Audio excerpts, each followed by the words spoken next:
Metro ಹಳದಿ ಮಾರ್ಗ ಉದ್ಘಾಟನೆಗೆ ಮುಹೂರ್ತ ಫಿಕ್ಸ್ ಆಗಿದೆ. ಆಗಸ್ಟ್ 10ರಂದು ಮೆಟ್ರೋ ಹಳದಿ ಮಾರ್ಗಕ್ಕೆ ಪ್ರಧಾನಿ ನರೇಂದ್ರ ಮೋದಿ ಗ್ರೀನ್ ಸಿಗ್ನಲ್ ನೀಡಲಿದ್ದಾರೆ. ಈ ಬಗ್ಗೆ ಅಧಿಕೃತವಾಗಿ ಕೇಂದ್ರ ಸಚಿವ ಮನೋಹರ್ ಲಾಲ್ ಮಾಹಿತಿ ನೀಡಿದ್ದು, ಇದರ ಜೊತೆಗೆ ಮೆಟ್ರೋ ಫೇಸ್ 3ಗೂ ಅಂದೇ ಶಂಕುಸ್ಥಾಪನೆ ನೆರವೇರಲಿದೆ ಅಂತ ತಿಳಿಸಿದ್ದಾರೆ. ಆರ್ವಿ ರಸ್ತೆಯಿಂದ ಬೊಮ್ಮಸಂದ್ರದವರೆಗಿನ ಹಳದಿ ಮಾರ್ಗ ಸುಮಾರು 19.5 ಕಿಲೋಮೀಟರ್ ಇದ್ದು ಸಂಚಾರ ಮುಕ್ತಕ್ಕೆ ಸಿದ್ಧವಾಗಿದೆ. ಈ ಮಾರ್ಗ ಆರ್ವಿ ರಸ್ತೆಯಿಂದ ಬೊಮ್ಮಸಂದ್ರ ಎಲೆಕ್ಟ್ರಾನಿಕ್ ಸಿಟಿಗೆ ಸಂಪರ್ಕ ಕಲ್ಪಿಸಲಿದೆ. ಪ್ರತಿದಿನ ಸುಮಾರು 25,000 ಪ್ರಯಾಣಿಕರು ಈ ಮಾರ್ಗದಲ್ಲಿ ಸಂಚರಿಸುವ ನಿರೀಕ್ಷೆ ಇದೆ. ರೈಲುಗಳು 20ರಿಂದ 30 ನಿಮಿಷಗಳ ಅಂತರದಲ್ಲಿ ಸಂಚರಿಸುವ ಸಾಧ್ಯತೆ ಇದೆ. ಕೇಂದ್ರ ಮತ್ತು ರಾಜ್ಯ ಸರ್ಕಾರದ ನಡುವೆ ತಿಕ್ಕಾಟ ಮುಂದುವರೆದಿದೆ. ಯಾಕಂದ್ರೆ ಮೆಟ್ರೋ ಹಳದಿ ಮಾರ್ಗ ಉದ್ಘಾಟನೆಗೆ ಮುಹೂರ್ತ ಫಿಕ್ಸ್ ಆಗಿದ್ದು, ಆಗಸ್ಟ್ 10ರಂದು ಪ್ರಧಾನಿ ನರೇಂದ್ರ ಮೋದಿ ಉದ್ಘಾಟನೆ ಮಾಡಲಿದ್ದಾರೆ ಅಂತ ಸಂಸದ ತೇಜಸ್ವಿ ಸೂರ್ಯ ಎಕ್ಸ್ನಲ್ಲಿ ಮಾಹಿತಿ ಹಂಚಿಕೊಂಡಿದ್ದಾರೆ. ಆದರೆ ಬಿಎಂಆರ್ಸಿಎಲ್ ಅಧಿಕಾರಿಗಳು ಮಾತ್ರ ಮೋದಿ ಬರೋದ್ರ ಬಗ್ಗೆ ನಮಗೆ ಮಾಹಿತಿ ಇಲ್ಲ ಅಂತಿದ್ದಾರೆ. ಪ್ರಧಾನಿಗಳ ಎಂಒಯುನಲ್ಲಿ ಬೆಂಗಳೂರಿಗೆ ಬರ್ತಾರೆ ಅಂತ ಇದೆ. ಆದರೆ ಯಾಕೆ ಏನು ಅನ್ನೋದು ಇನ್ನೂ ನಮಗೆ ಗೊತ್ತಾಗಿಲ್ಲ. ನಮಗೆ ಇನ್ನೂ ಅದರ ಬಗ್ಗೆ ಕ್ಲಾರಿಟಿ ಇಲ್ಲ ಅಂತಿದ್ದಾರೆ. ಅತ್ಯಾಚಾರ ಪ್ರಕರಣದಲ್ಲಿ ಜೀವನ ಪರ್ಯಂತ ಶಿಕ್ಷೆಗೆ ಗುರಿಯಾದ ಮಾಜಿ ಸಂಸದ ಪ್ರಜ್ವಲ್ ರೇವಣ್ಣ ಜೀವನ ಶೈಲಿ ಬದಲಾಗಿದೆ. ಕಳೆದ 14 ತಿಂಗಳು ಬೆಂಗಳೂರಿನ ಪರಪ್ಪನ ಅಗ್ರಹಾರ ಜೈಲಿನಲ್ಲಿರುವ ಪ್ರಜ್ವಲ್ ರೇವಣ್ಣಗೆ ಕೋರ್ಟ್ ಜೀವಾವಧಿ ಶಿಕ್ಷೆ ವಿಧಿಸಿದ್ದು, ನಿನ್ನೆಯಿಂದಲೇ ಅಧಿಕೃತವಾಗಿ ಸಜಾಬಂದಿ ಕೈದಿಯಾಗಿದ್ದಾರೆ. ಹೀಗಾಗಿ ಜೈಲಿನಲ್ಲಿ ಕಡ್ಡಾಯ 8 ಗಂಟೆ ಕೆಲಸ ಮಾಡಬೇಕು. ಜೊತೆಗೆ ಪರಪ್ಪನ ಅಗ್ರಹಾರ ಜೈಲಿನ ಸಜಾಬಂದಿ ಕೈದಿಗಳ ನಿಯಮಗಳನ್ನು ಚಾಚೂ ತಪ್ಪದೆ ಪಾಲಿಸಬೇಕು. ಬೇಕರಿ, ಗಾರ್ಡನ್, ಹೈನುಗಾರಿಕೆ, ತರಕಾರಿ ಬೆಳೆಯೋದು, ಕರಕುಶಲ ವಸ್ತು, ಮರಗೆಲಸ ಸೇರಿ ಯಾವುದಾದರೂ ಒಂದು ಕೆಲಸ ಆಯ್ಕೆ ಮಾಡಿಕೊಳ್ಬೇಕು. ಪ್ರಜ್ವಲ್ ಆಯ್ಕೆ ಮಾಡಿಕೊಂಡ ಕೆಲಸಕ್ಕೆ ತಕ್ಕಂತೆ ಸಂಬಳ ಕೂಡ ಪಾವತಿ ಮಾಡಲಾಗುತ್ತೆ. ಮೊದಲು 1 ವರ್ಷ ಕೌಶಲ್ಯ ರಹಿತ ಅಂತ 524 ರೂಪಾಯಿ ಸಂಬಳ ನೀಡಲಾಗುತ್ತೆ. ಆಮೇಲೆ ಅರೆ ಕೌಶಲ್ಯ ಮಟ್ಟಕ್ಕೆ ಏರಿಕೆ ಮಾಡಲಾಗುತ್ತೆ. ಬಳಿಕ ಅನುಭವದ ನಂತರ ನುರಿತ ವರ್ಗಕ್ಕೆ ಬಡ್ತಿ ನೀಡಲಾಗುತ್ತೆ. ಹೀಗೆ ಸಜಾಬಂದಿ ಕೈದಿಯಾದ ಕಾರಣ ಪ್ರಜ್ವಲ್ ಜೀವನ ಶೈಲಿ ಸಂಪೂರ್ಣ ಬದಲಾಗಲಿದೆ.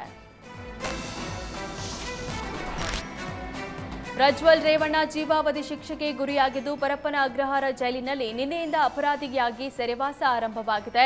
ಜೈಲಿನಲ್ಲಿ ಪ್ರಜ್ವಲ್ ಅಪರಾಧಿ ಸಂಖ್ಯೆ 15,528 ಆಗಿದೆ.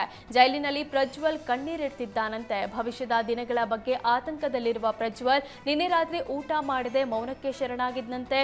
ರಾತ್ರಿ ವೈದ್ಯರು ಭೇಟಿ ನೀಡಿ ಆರೋಗ್ಯ ತಪಾಸಣೆ ಮಾಡುವಾಗ ಕಣ್ಣೀರು ಹಾಕಿ ಸಿಬ್ಬಂದಿ ಬಳಿ ನೋವು ತೋಡ್ಕೊಂಡಿದ್ದಾನೆ. ಮಾಜಿ ಸಂಸದ ಪ್ರಜ್ವಲ್ ರೇವಣ್ಣಗೆ ಜೀವಾವಧಿ ಶಿಕ್ಷೆ ಪ್ರಕಟವಾಗಿರೋ ಸಂಬಂಧ ನಿಖಿಲ್ ಕುಮಾರಸ್ವಾಮಿ ಮೊದಲ ಪ್ರತಿಕ್ರಿಯೆ ನೀಡಿದ್ರು. ಕೋರ್ಟ್ ತೀರ್ಪಿಗೆ ಎಲ್ಲರೂ ತಲೆ ಬಾಗಬೇಕಾಗುತ್ತೆ. ತೀರ್ಪಿನ ಬಗ್ಗೆ ಹೆಚ್ಚಿನ ವಿಶ್ಲೇಷಣೆಯ ಅಗತ್ಯವಿಲ್ಲ. ಪ್ರಜ್ವಲ್ ಮೇಲೆ ಆರೋಪ ಬಂದಾಗಲೇ ಪಕ್ಷದಿಂದ ಅಮಾನತು ಮಾಡಲಾಗಿದೆ. ಹೀಗಾಗಿ ಈ ವಿಷಯದ ಬಗ್ಗೆ ನಾನು ಹೆಚ್ಚಿನ ಪ್ರತಿಕ್ರಿಯೆ ನೀಡಲ್ಲ ಅಂತ ನಿಖಿಲ್ ಕುಮಾರಸ್ವಾಮಿ ಹೇಳಿದ್ರು.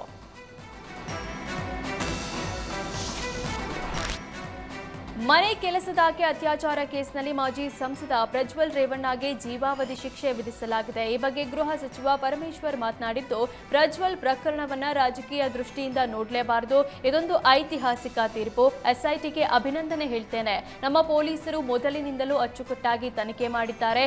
ಈ ಪ್ರಕರಣದ ತನಿಖೆ ನಮ್ಮ ಪೊಲೀಸ್ ಇಲಾಖೆ ಕೀರ್ತಿ ತಂದಿದೆ. ಪೊಲೀಸರ ಶ್ರಮಕ್ಕೆ ಸರ್ಕಾರ ಪ್ರಶಂಸೆ ಮಾಡುತ್ತೆ. ತನಿಖೆ ನಡೆಸಿದ ಎಸ್ಐಟಿ ತಂಡದವರಿಗೆ ಮುಖ್ಯಮಂತ್ರಿ ಪದಕ ಕೊಡ್ತೇವೆ. ರಾಷ್ಟ್ರಪತಿ ಪದಕಕ್ಕೂ ಶಿಫಾರಸು ಮಾಡ್ತೇವೆ ಅಂತ ಹೇಳಿದ್ರು. ಧರ್ಮಸ್ಥಳದಲ್ಲಿ ನೂರಾರು ಶವಗಳ ಹೂತಿಟ್ಟ ಆರೋಪ ಪ್ರಕರಣ ಸಂಬಂಧ ಇಂದು 6ನೇ ದಿನದ ಕಾರ್ಯಾಚರಣೆ ಮಾಡಿಲ್ಲ. ಇಂದು ಎಸಿ ರಜೆ ಇರುವ ಕಾರಣ ಗುಂಡಿ ಅಗೆಯುವ ಕಾರ್ಯಕ್ಕೆ ಎಸ್ಐಟಿ ಬ್ರೇಕ್ ಕೊಟ್ಟಿದೆ. ನಾಳೆ ದೂರುದಾರ ಗುರುತಿಸಿದ 11 ಹಾಗೂ 12ನೇ ಸ್ಥಳದಲ್ಲಿ ಶೋಧ ಕಾರ್ಯ ಮುಂದುವರಿಯಲಿದೆ. ಇಂದು ಕಾರ್ಯಾಚರಣೆಗೆ ಬ್ರೇಕ್ ಇದ್ರೂ ಸಹ ಎಸ್ಐಟಿ ಕಲ್ಲೇರಿ ಕಾಂಡಾದ ತನಿಖೆ ಮುಂದುವರೆಸಿದೆ. ಅನಾಮಿಕ ಸಾಕ್ಷ್ಯ ದೂರುದಾರನ ಕಥೆಯ ಅಸಲಿಯತ್ತು ತಿಳಿಯಲು ಮುಂದಾದ ಎಸ್ಐಟಿ ಟೀಮ್ ಕಲ್ಲೇರಿ ಸುತ್ತಮುತ್ತ ಮಾಹಿತಿ ಕಲೆ ಹಾಕಲು ನಿರ್ಧರಿಸಿದೆ. ಸತ್ಯ ಶೋಧನೆಗಾಗಿ ಮಫ್ತಿಯಲ್ಲಿ ಸಾರ್ವಜನಿಕರ ಹಾಗೆ ಮಾಹಿತಿ ಸಂಗ್ರಹಕ್ಕೆ ಮುಂದಾಗಿದೆ.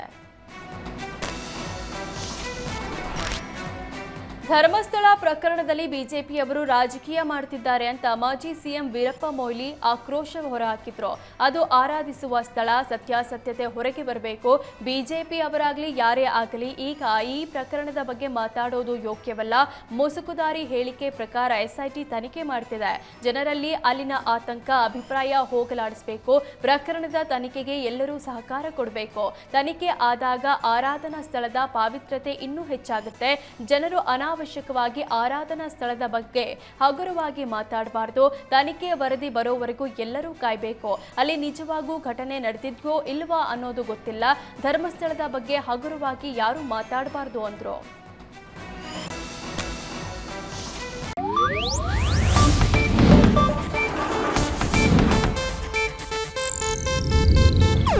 ಇದು ಏಷ್ಯಾನೆಟ್ ನ್ಯೂಸ್ ನೆಟ್ವರ್ಕ್ ಪ್ರಸ್ತುತಿ.